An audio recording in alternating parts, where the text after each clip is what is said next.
All right, so today we're going to talk about the classic show, don't tell, and I'm really going to focus on action.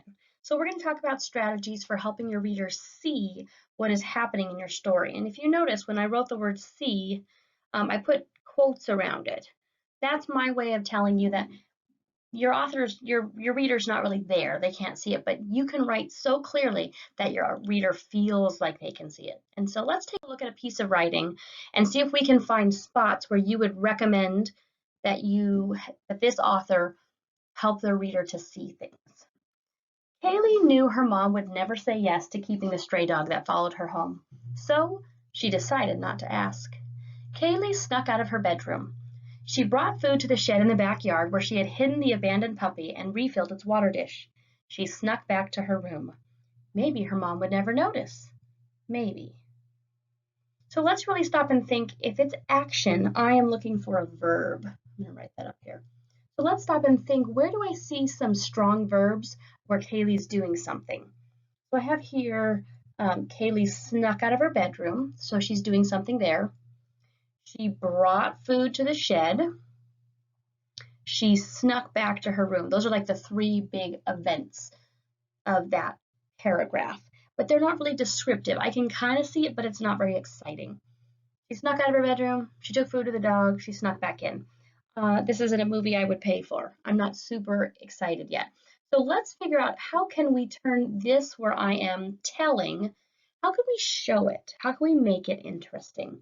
So let's look, I'm going to focus first on just this sentence because there were a couple sentences in there that we could fix, but right now I just want to focus on one at a time. How can we turn some of this telling, here's my verb, she snuck out of her bedroom, how can I turn it into showing?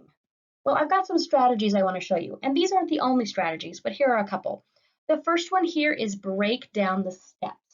So if we think about Kaylee sneaking out of her room, she snuck out of her room, what steps could there be to sneaking out of her room?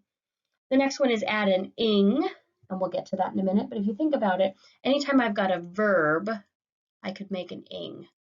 I could turn jump into jumping, I can turn cry into crying. So I'm going to use an ing verb. And the last one is but why. When you're answering a question, why would that happen? And it all comes down to, at the end of the day, what you're really doing is picture it like a movie. If you noticed earlier, I said I wouldn't pay money to see that movie. Think about what this would look like if it were a movie. Close your eyes and run the sentence in your head.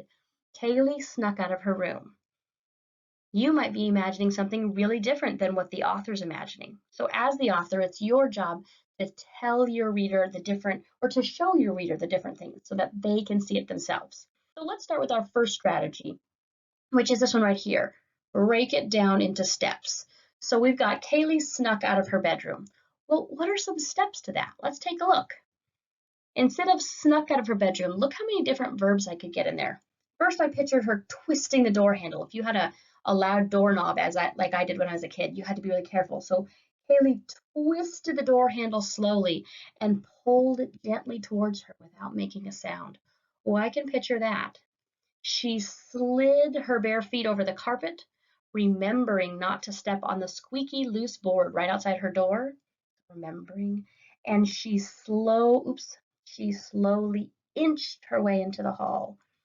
I can just picture that now, twisting that doorknob really slowly and pulling it toward her so the door didn't creak, and sliding her feet over the carpet, avoiding the squeaky board, and inching slowly into the hall.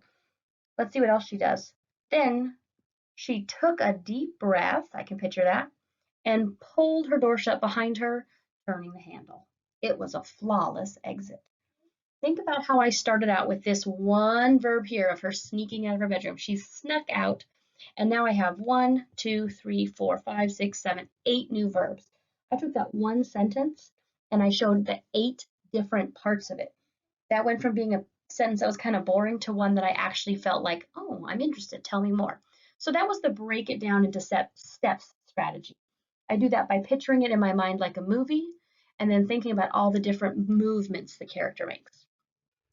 All right, on the next slide, you are going to use the break it down into steps strategy to show what's going on for a character.